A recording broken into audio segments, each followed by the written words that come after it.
சுழலும் கோள்கள் அவன் சொல் கேட்கும், அவனை தொழுதால் போதும் நல்லதே நடக்கும். ஆனை முகனை தொழுதால் நவக்கிரகங்களும் மகிழும்.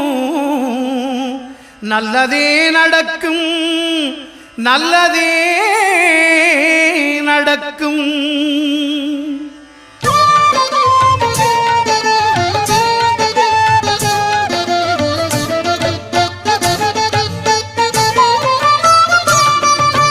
ஒன்பது கோளும் ஒன்றாய் காண அங்கு கற்பகம் என்னும் கடவுளின் மெய்யில். ஒன்பது கோளும் ஒன்றாய் காண அங்கு கற்பகம் என்னும் கடவுளின் மெய்யில். சூரியன்